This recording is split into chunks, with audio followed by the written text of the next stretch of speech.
If you're feeling overwhelmed, exhausted, or carrying more than you can put into words, I've created something just for moments like that. Go to hopeforthecaregiver.com. Right at the top of the page, click the blinking Caregiver 911 light. That page will take you to a short guided audio I made to give caregivers a quiet place to pause, breathe, and set the load down.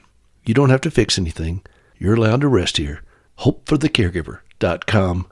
Click on Caregiver 911.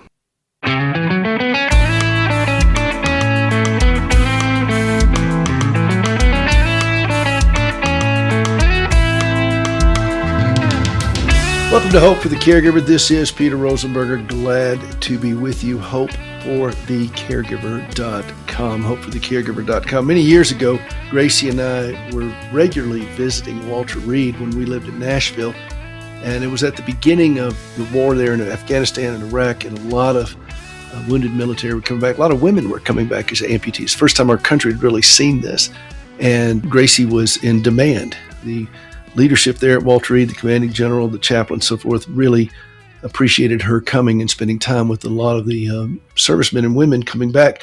But the highest ranking officer who was wounded in Afghanistan at the time, and I think he held the record for many years, and my guest here will have to confirm whether or not that record has been broken or intact, but was a brigadier general who Gracie grew up with the family there in Fort Walton Beach. And they said, her dad said, "Hey, you need to go see General Maney. He's there." And so we got to meet he and his lovely wife, Caroline. Gracie had met them when she was a little girl, and we got to see them quite often because he was there for some time.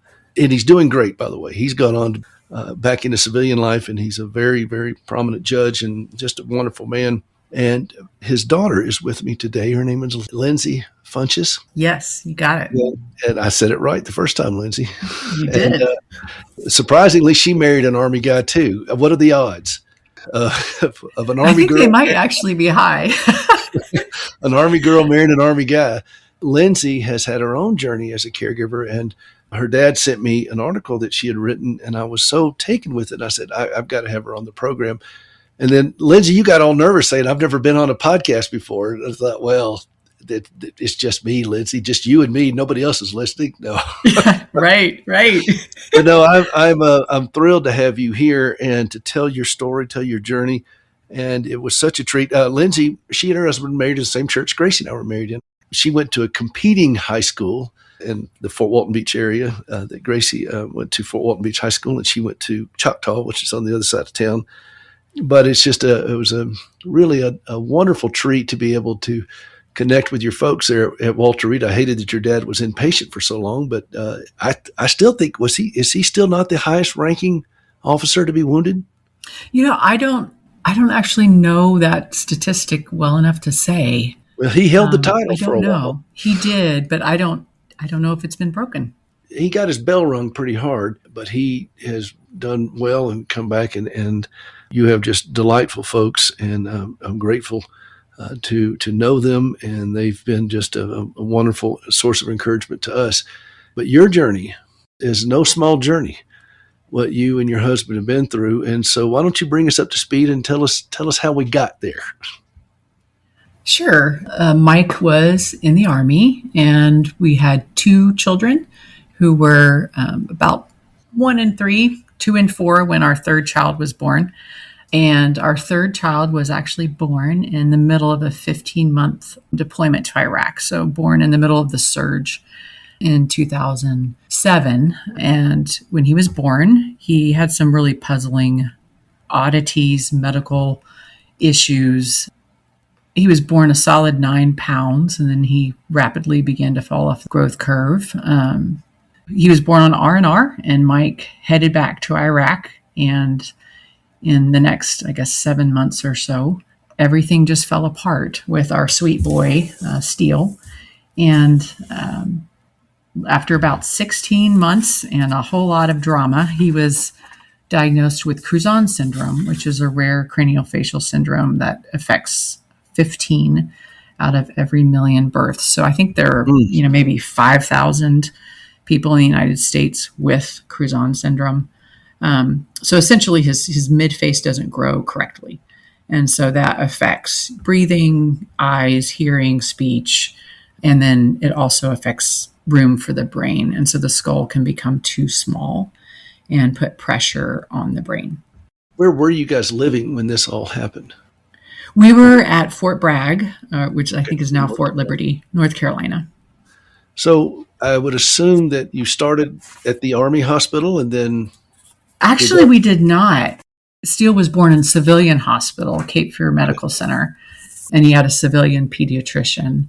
And I will say his early months were just very challenging in that so much was going wrong, but doctors really didn't know why or think that there was something wrong. So I do think we probably went through 5 doctors in the first year of his life.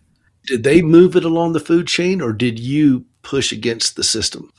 I pushed against the system, but I did have to really learn, and this is something I've had to learn over the years, to push, to say, no, I really think there's something wrong, and I don't know what it is, but can you help me figure it out? And if you can't, I need to go to someone else. So that was a learning curve as kind of an obedient, oldest child. I don't naturally necessarily do that. And that's something that I've really grown in and learned in the past 18 years of Steele's life. So we ended up leaving that pediatrician and several other doctors. And I went to a pediatrician who graduated from Davidson as well, just was 10 years older than I am. And he was fantastic. So I walked in. Still in North Carolina? It was still in North Carolina. And I walked in with 5 typewritten pages of everything that I had observed about Steele. Steele was 6 months old.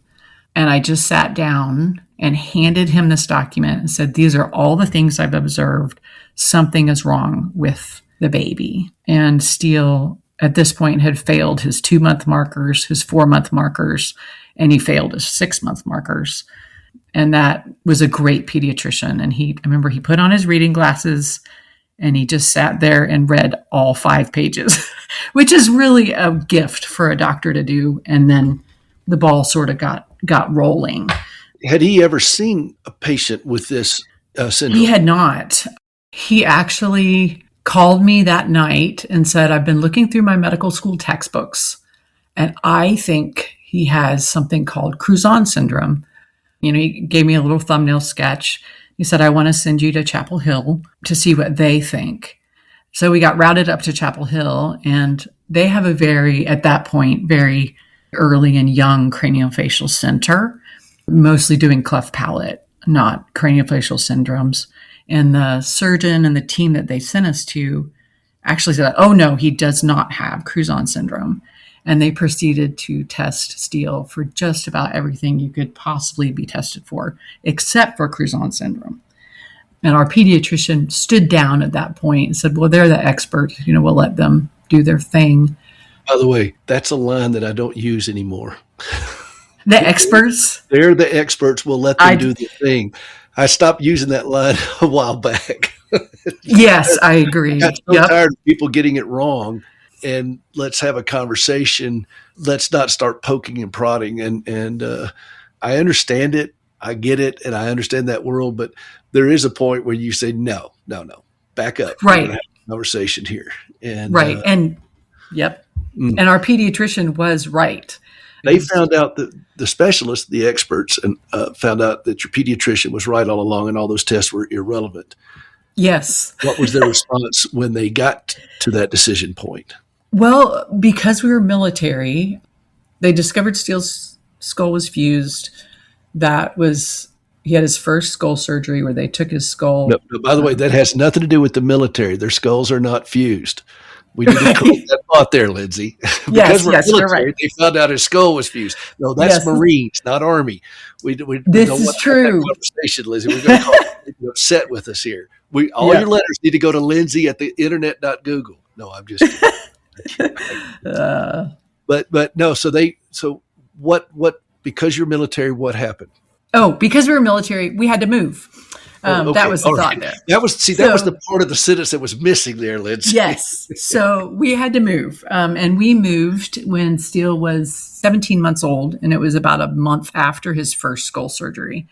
And at that point, I called back to Chapel Hill and said, did you all do that Crouzon's test? Like, you were supposed to do it, when you took blood work. Was that done? Because we had reordered it. And they had forgotten to reorder it. So I ran Steele to a clinic and did blood work. And a long story short, he was diagnosed after we left all the doctors at UNC Chapel Hill. And then where did you go? Our next stop was Atlanta, and they were pretty great. And then we ended up out here in Seattle.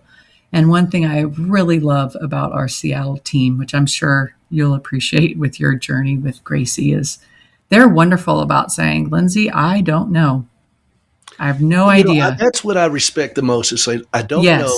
We're going to think on this, and then let's talk about it. But Gracie has humbled many surgeons and not said a word. Yes. Because they come thinking they know what they're doing, and all of a sudden it falls apart on them. And last year, I told her before we started, I said, look, you need to be prepared. If something can go wrong, it usually goes wrong with her. She's very complex. And he said, we got it, Peter, we got it. And he came back after this thing really went south on her. And he said, in all my years, I've never seen this as a surgeon.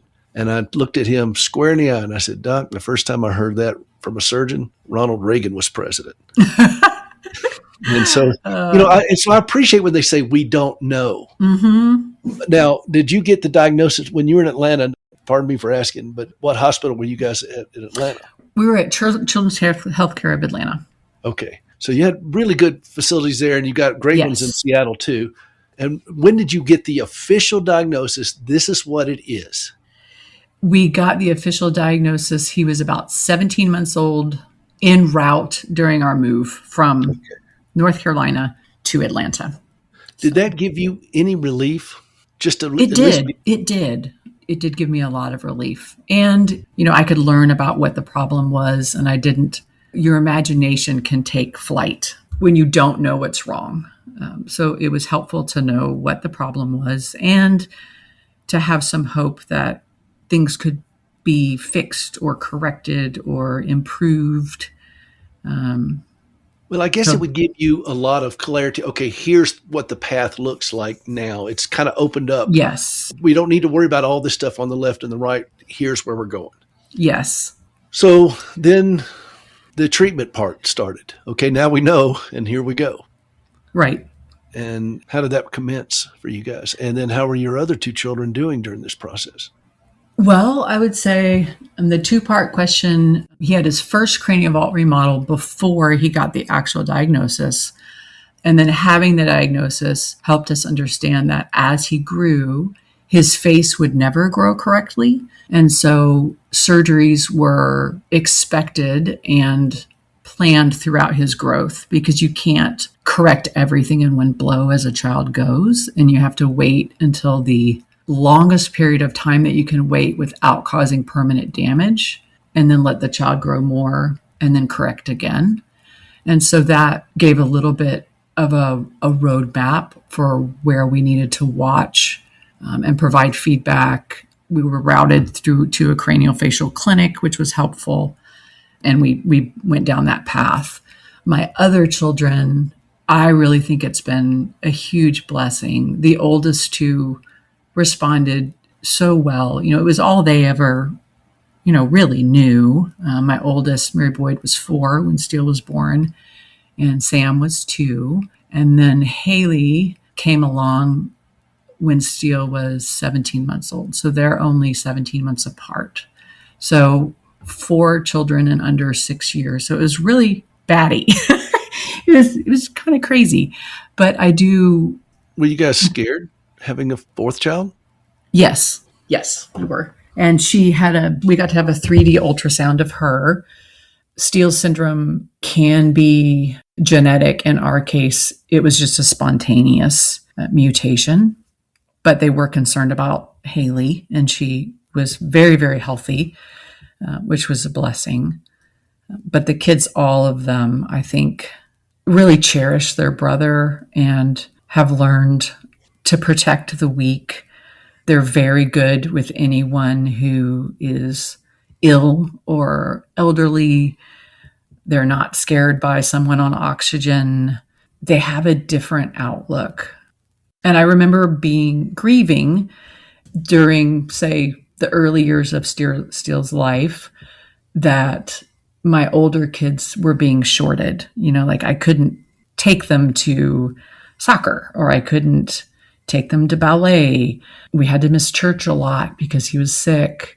We missed a lot. We still miss a lot of gatherings, and feeling guilty, I guess, as a parent, that I couldn't do everything I wanted to do for all of my children. And I had a friend point out that the Lord would use this situation to shape and bless them.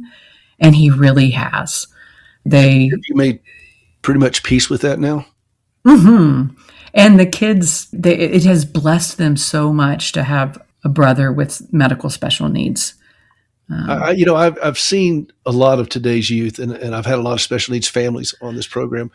And the overwhelming response is there are worse things you can do for healthier children than to expose them to unhealthier children, because it gives an opportunity for them to grow in ways they would not have grown.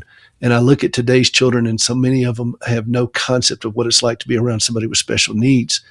And the overwhelming evidence and feedback I've gotten from special needs family is their able-bodied children are light years beyond their peers, particularly when it comes to, I guess the word they're using now is an emotional IQ. I would say my oldest, she's in graduate school to become a speech language pathologist. And she sat through so many appointments with her little bag of books. And she knew that was what she wanted to do from ninth grade on.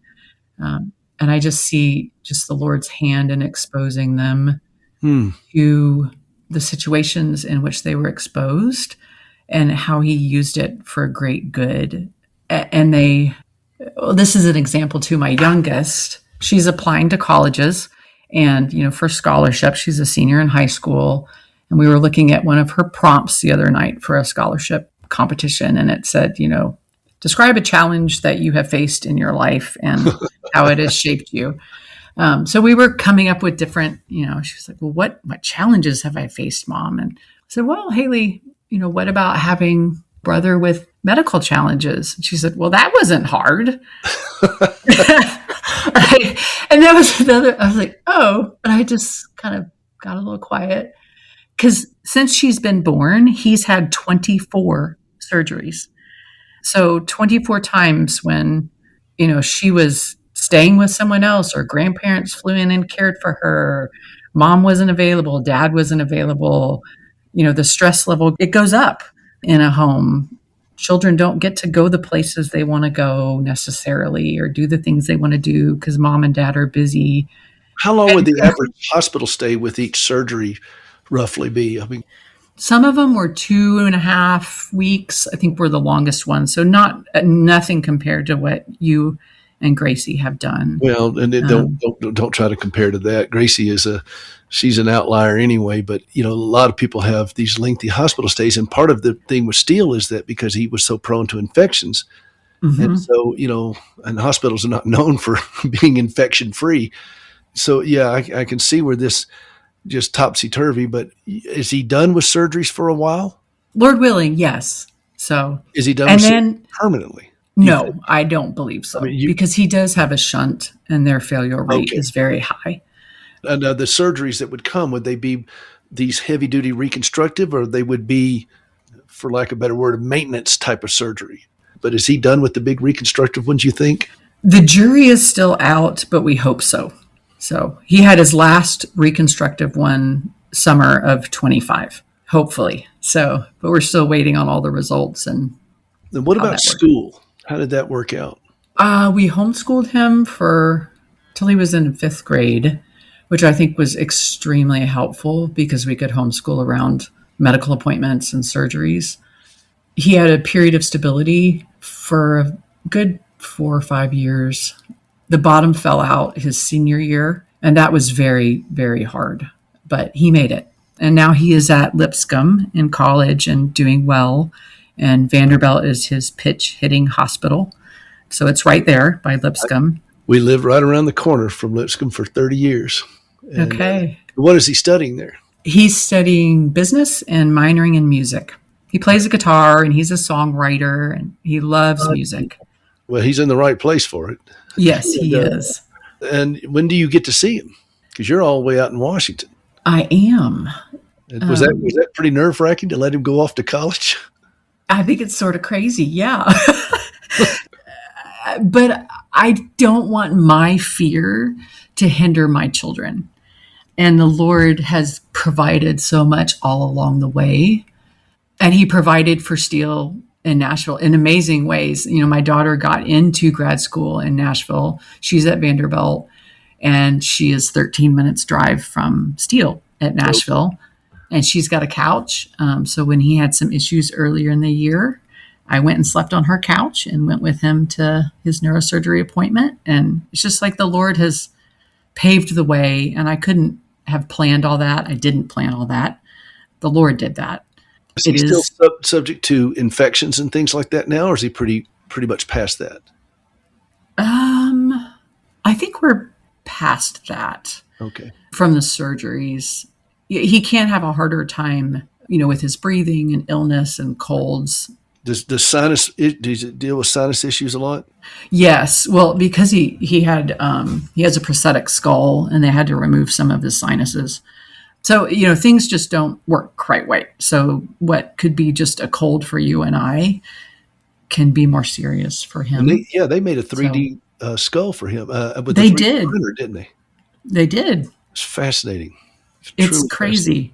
Well, I will give you a heads up on Nashville or something, but growing up in Fort Walton, you would know these things. Nashville is a horrible allergen mecca. There's more allergens than there are country music singers. Oh, gosh. And that's what Gracie had the worst time. She had some of her frontal sinuses obliterated because she had such problems with it. And part of it was when she banged her head pretty hard in the wreck, and they ended up obliterating some of her sinuses. And so she's just stayed with, you know, Singular and things such as that all the time. Out here, she does a lot better because the air is just drier and it's just less floral stuff, you know, but that's right. They got a lot of great allergy specialists there in Nashville because there's plenty of work. And, yes. That's wonderful. And so what brought me to you is your dad sending me this article. And then I'm reading about how you grew through this journey. And, you know, you come from a very sharp family, and you're sharp and aggressive, and you got that mama bear thing where you started, you know, I'm going to go down this path here and I'm going to learn about this and I'm going to push back on these people. And what do you think has been the biggest change for you as you've been on this journey now for how many years is this? 18 years? 18 years. Yep. 18 years you've been. So what's changed, do you think, the most in you as a person, as a caregiver or advocate or mom, or just what comes to your mind? I think being honest with God about everything as much as I possibly can, learning to ask him for faith, learning to ask him for help, learning stewardship. I was a pretty hard charger, you know, type A, and I definitely had to learn that the Lord is in charge, and I am not, as much as I would like to be, and as much as I desire good things for my children and for my family.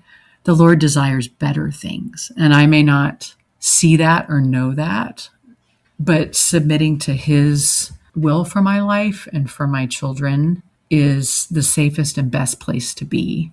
I think Corrie ten Boom says that, you know, Lord, keep us in your will. Your will is the safest place to be. There's no other place that's better.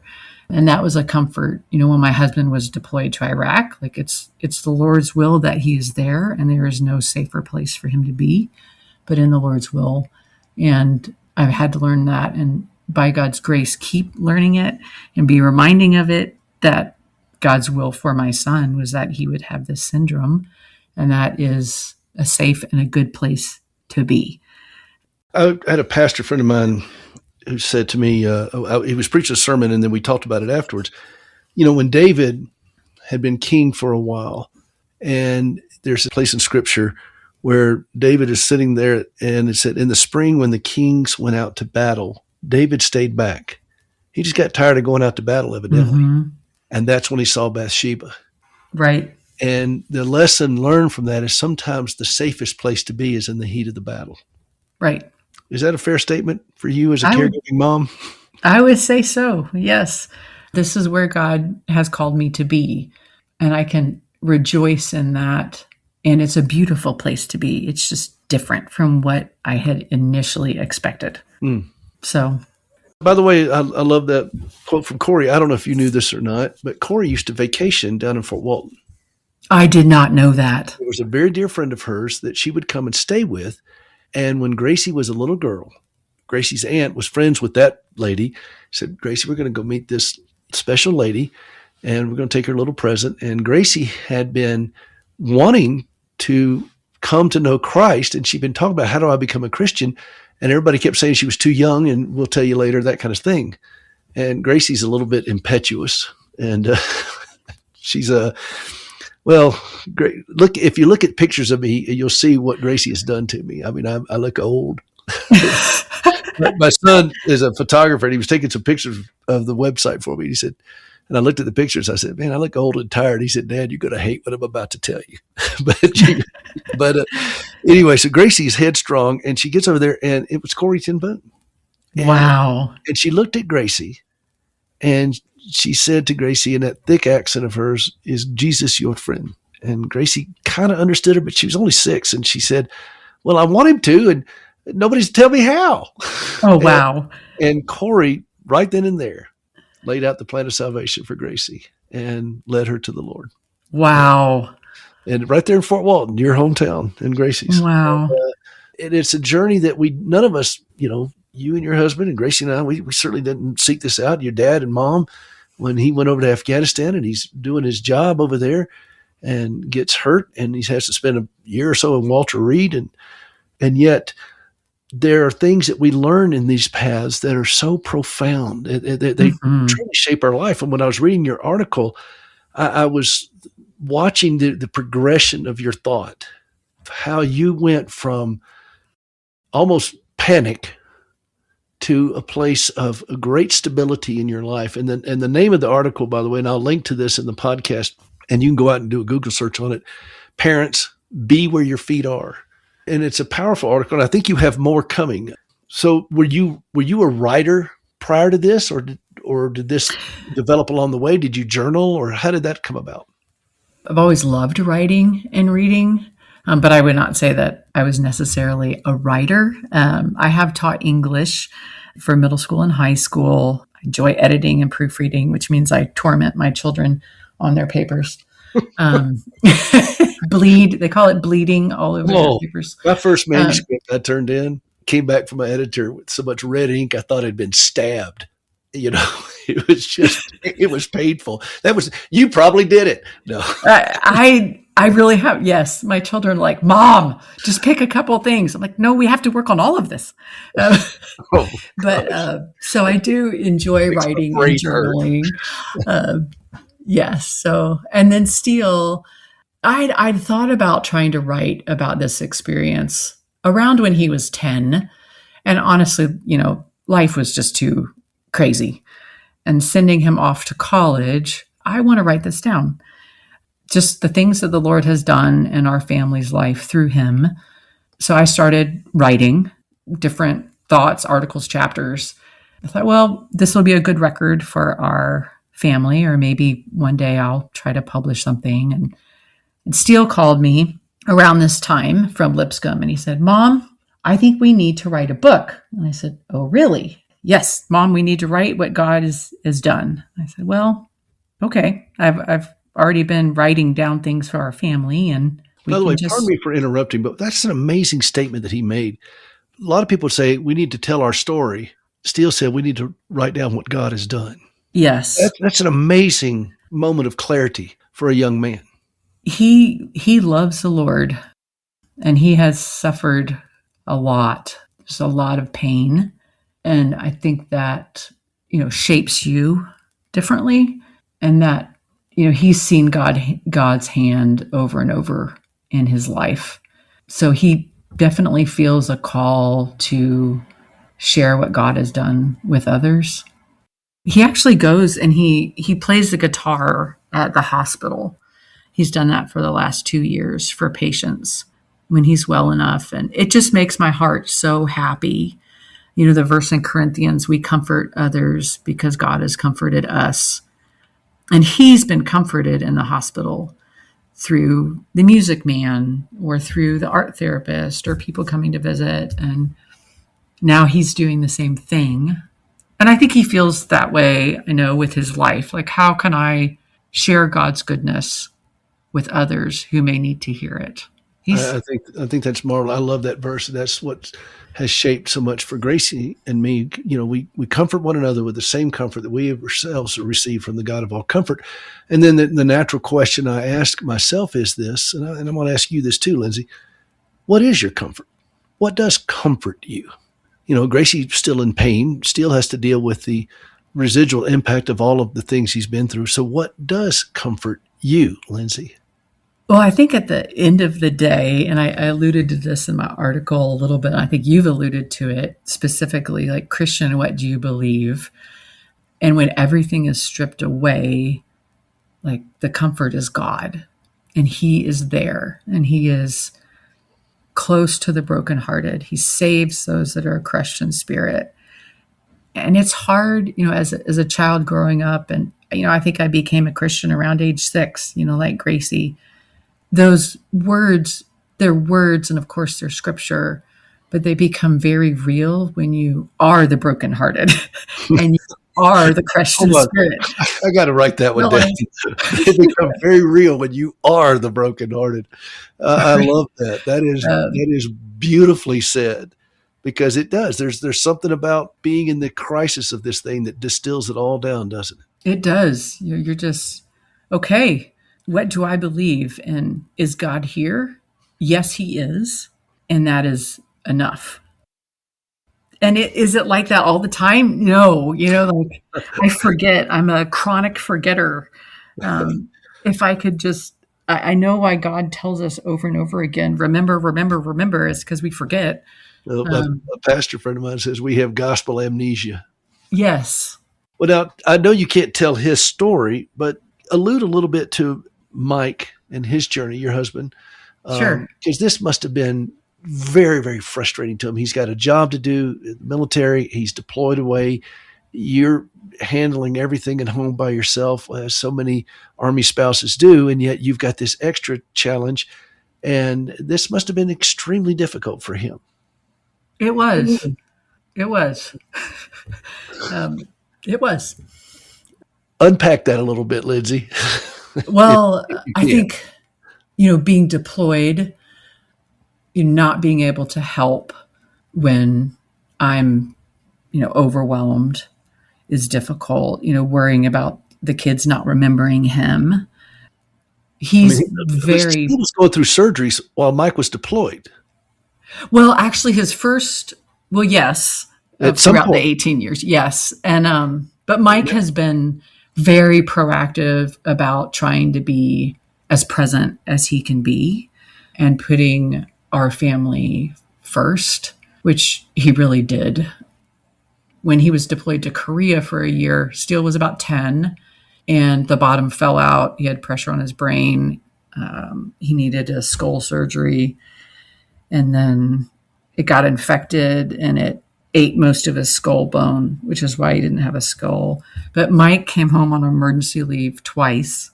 And the second time with the infection, when it came back, he beat the Red Cross message.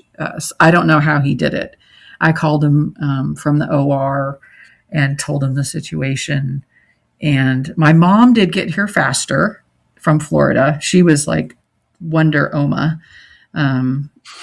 Got on a flight and ended up in Seattle within 24 hours. Your mom's very capable.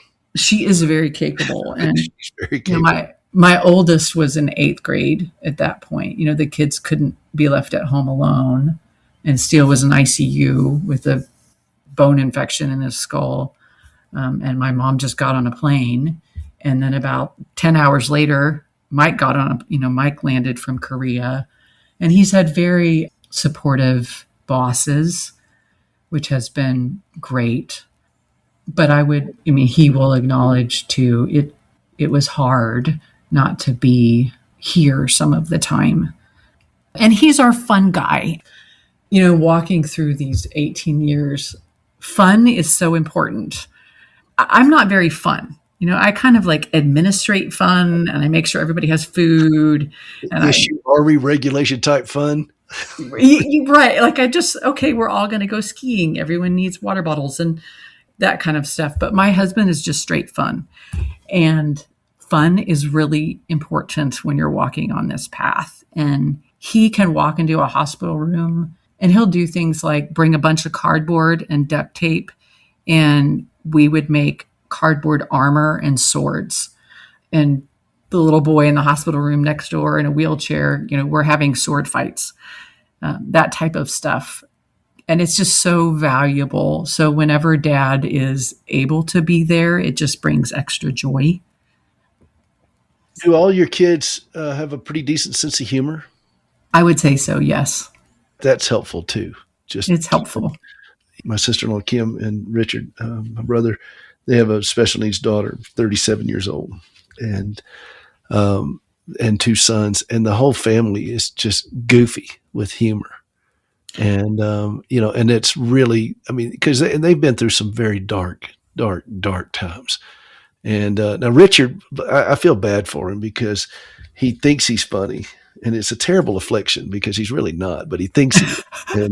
It's just, no, but the whole family is witty and clever, and they laugh and they engage. And Kelsey has, she's non-ambulatory and nonverbal and, developmentally pretty stunted, about like an 18-month-old, but she's right there with the family. Everything is, they just do it. They're just a family. And there's just that this is our life. It's not a bad life. It's a hard life, but it's not a bad life. Right. And you guys seem to have shaken hands with that same principle. This is our life. It's not a bad life. It's just a hard life.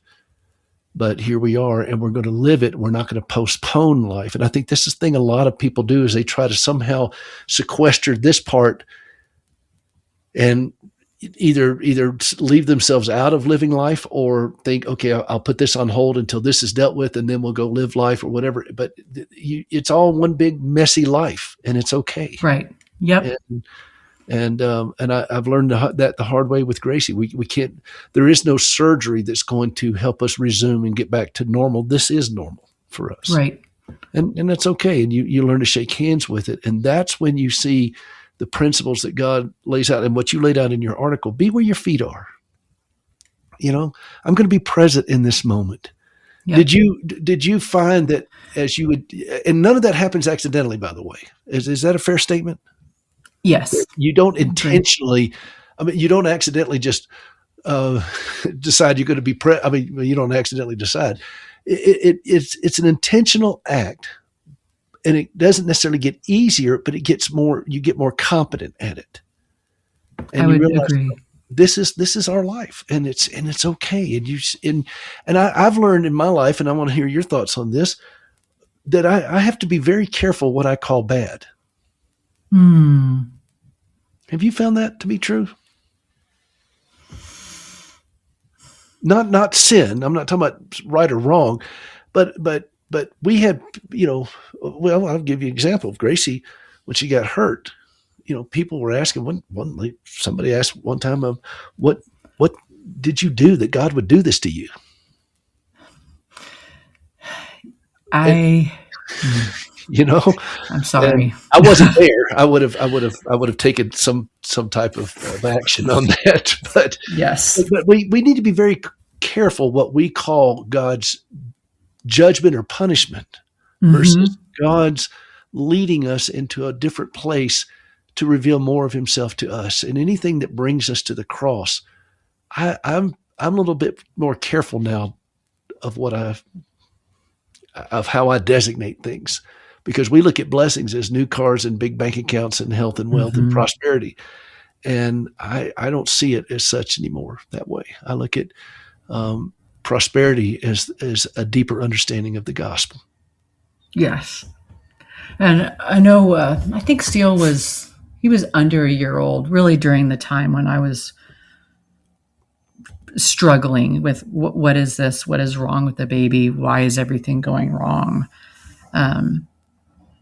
My life was rapidly changing before my eyes, and I didn't even know what was happening as we moved from crisis to crisis. And John 9, 1-3, when Jesus is asked, why was this man born blind?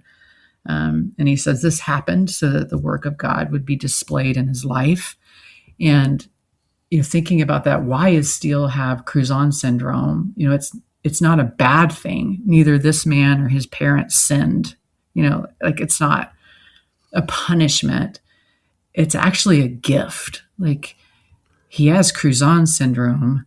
He was born blind. This accident happened so that the work of God would be displayed in his life. And I think for me, embracing that helps me, and reminding myself of that, to be more of a steward. Like, the Lord gave our family this gift. It's a hard gift. It's a severe mercy, but it's a great gift. And when people, I guess you're calling things that are bad, that your statement on that, people think, going to the hospital all the time is bad. But does it have to be? Is it actually a joyful experience? Can we bless people who are there? Can we be blessed by them? Can it be actually fun? Because that's where God calls me to be today. So that's how my thinking, I think, has changed and grown over the years. Yes, it's a pain to drive to Seattle Children's in the traffic on I-5, but we can listen to an audiobook together. We can have fun. We can joke with the guy at the front named Jacob who recognizes Steele without even, we don't even give him our name anymore. Like, they just know us, literally. And there's a lot of joy in that, because they're good gifts right there that God has packaged. I just have to have eyes to see them. And if I'm angry or wishing I was somewhere else, or even just numb, or not paying attention, I'll miss those good gifts. If that makes sense. Does that make sense? It makes a lot of sense. We're called to be a peculiar people. And whether we like it or not, if we bear the name Christ, people are watching. People are watching. They're watching how we deal with adversity, because the world it's the human condition. And people do watch, and they pay attention, and they see the way we handle these things. Is this faith of ours real that we tout? And is there something different about the way we're approaching this? I can promise you, I haven't met Steele, but I can promise you that any room he walks into, he's elevating the quality of conversation in the room. And I've said this yes. About Gracie. I've said this about Johnny. They can all three of them can show up in the same room, and immediately there's a theological conversation going on in people's minds when they see them. How is that a bad thing? How is that a bad thing? And so, yeah, it's a hard thing, but not nearly as hard as the cross. Right. And so he said, take up our cross and follow him, not take up our platform and our pulpits and our wealth. He said, take up the cross. And the cross is not necessarily the affliction of suffering that we have in that sense. I think the cross is that demand that somehow God bend to our will. And when we say, not mine, but thine, something changes. It changes. And as you said, as we embrace that, and I have found that very same thing that you said, when I embraced that, I found that truth embraced me even tighter. And it steadied me so that when I'm looking at the things that I have to look at, I'm not blown here and about. It's hard, and you weep, and you mourn. But Jesus also said, "Blessed are those who mourn, for they shall be comforted." And you're not mourning if you're raging or despairing. Right. And mourning means you're accepting this, and it's okay to grieve it out. But that's when the comfort comes. When you realize, oh, he is sustaining me in this. He's sustaining Steele. He's sustaining all of your children. He's sustaining Mike when he was in Korea, or when he was over in Iraq. He's sustaining you in a hospital parking lot when you're just at your wit's end. He was sustaining your mom and dad at Walter Reed, and he was sustaining Gracie ever since she hit that concrete abutment, and he sustains me. And so this is such a wow, Lindsay, I really am grateful that you took the time for this today, and I want to do more of this. I want you to come back on because you have so much to offer, and you have this calmness and assurance and this thought that you put into it. Last thing that I would ask you to say right now, I don't know who's listening, but there's a young special needs family. Maybe they just got a diagnosis. Maybe they just have been introduced to this world. What would you say to them? I would say you've been given a great gift if you've been given a special needs child. And you probably can't, see the gift for what it is right now. I still don't see it in all its fullness, even though I've seen much of it. But I think of Psalm 23, and your cup is going to overflow, and goodness and mercy will follow you all the days of your life. The Lord will shepherd you through this. He will discipline you. He will bless you. This is a great gift. It's just different from the gift he might be giving your next door neighbor. Embrace the gift and accept the gift. One last question, and I know it's a leading question, but that's okay. It's my show. I can do that. Would you agree that when you turn into it, like you just described, of embracing the gift, of recognizing, okay, I'm not fighting God on this anymore. I'm not going to be hurling accusations at God anymore. I'm going to accept that this is his hand on my life in this circumstance. Did you see a change in the way you approached moments of poignancy, music, art, nature, food, relationships? Everything just took on such a deeper poignancy is the best word I can come up with. I was driving down in the road with my nephew, Gracie's sister's son, and I was playing a new song that Gracie had cut this 2 years ago. And he looked at me and he said, "Wow, every song Aunt Gracie sings takes on a whole different meaning, doesn't it?" Oh, absolutely. And I thought, that's it, because it does. It takes on a whole different meaning. Every meal, every romantic moment in a marriage, every piece of music, every worship song in church, everything just has texture to it that we would not have otherwise. Is that a fair statement? Oh, absolutely. There's a richness, there's a gratefulness, there's a sharper understanding. Every birthday that Steele has, we celebrate all our children's birthdays, of course. It's exciting. They made it another year, put another candle on the cake. This is great. It's someone's birthday. Steele's, wow. He didn't have a skull this year and he's alive, or, it's just joy. Does that mean there's less of joy with the other children? No, it means that the Lord is putting it in sharper relief.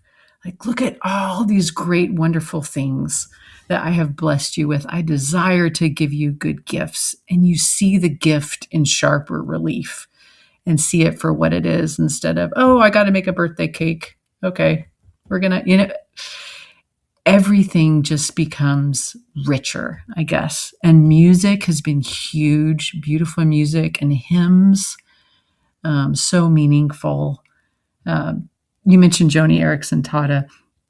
We had her hymns from A Child's Heart CDs, and I would play those all the time when the children were little in the car and in the house. And it was difficult to have a lot of alone time with the Lord, or when you have 4 children under the age of 6 and one of them special needs, it's kind of bonkers. But I could listen to hymns even if I couldn't have a long quiet time with the Lord or make it to church. And I remember one time when I was just crabby, Steele hadn't been doing well. The stress level was rising, and Steele was, 7 or 8. And he came up to me and he said, "Mommy, I think you need to put on your hymns." I said, yes, I do. And the words of those hymns become more clear and more sharp, like praise to the Lord, the Almighty, the King of creation, the King of this child, who fashioned this child, who made all of my children. Give him praise. Immortal, invisible, God only wise. He's wise. I am not. And just the relief, the sharpness of those words and the beauty in which they are sung and spoken is so meaningful. Praise to the Lord, the Almighty. I have a lyric from that on my office door. Ponder anew what the Almighty will do. If with his love he befriends thee. Yes. And it's the only hymn that I know of that has the word ponder in it. And I did that. I do a series on the program on the radio, and it's of hymns that every caregiver ought to know. And that was one of them. And the story behind that, the guy that wrote it, his name is Joachim, Jochhaim. He lived over near Dusseldorf, and his last name was Neander. And he would go out to this little valley area in the woods. He was known for going out there and writing these amazing poems and hymns.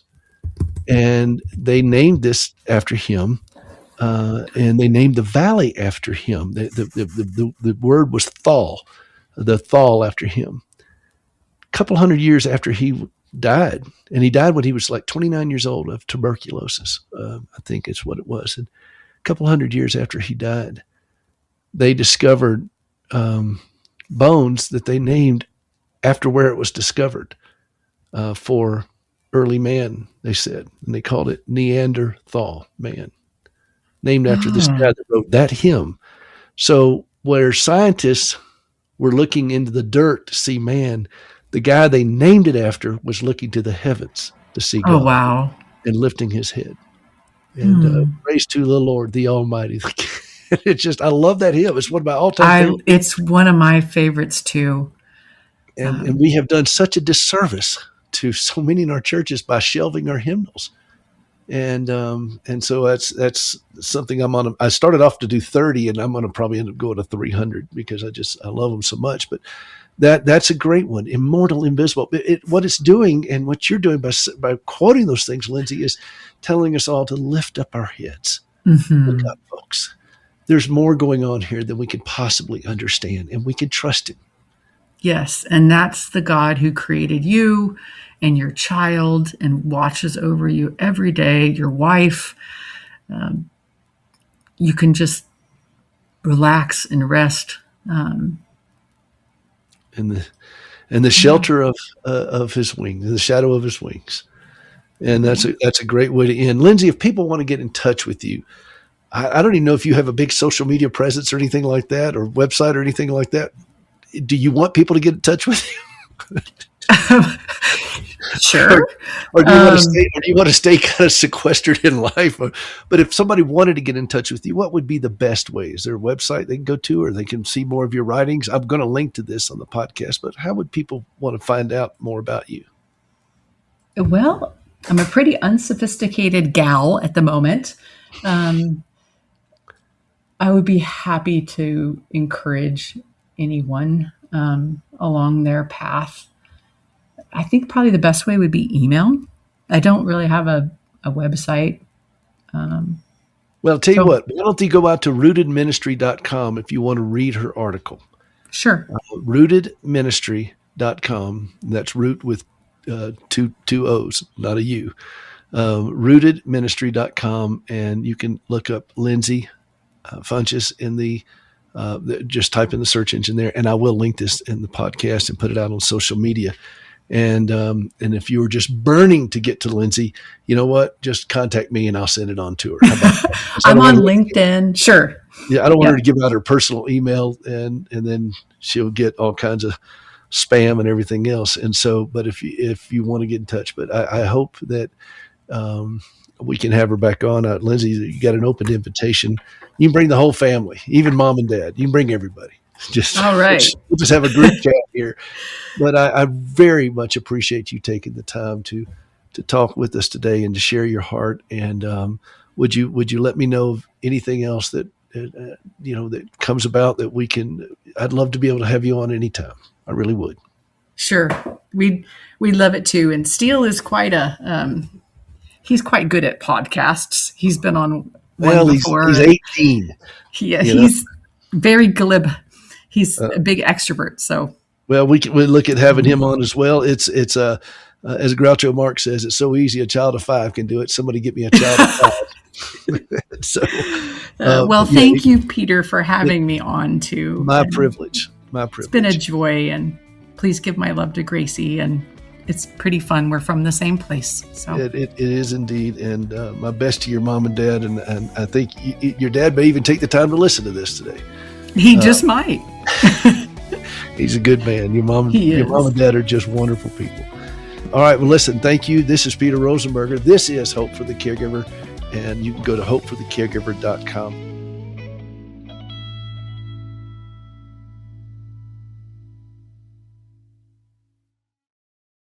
hopeforthecaregiver.com. Right at the top of the page, click the blinking Caregiver 911 light. That page will take you to a short guided audio I made to give caregivers a quiet place to pause, breathe, and set the load down. You don't have to fix anything. You're allowed to rest here. hopeforthecaregiver.com. Click on Caregiver 911.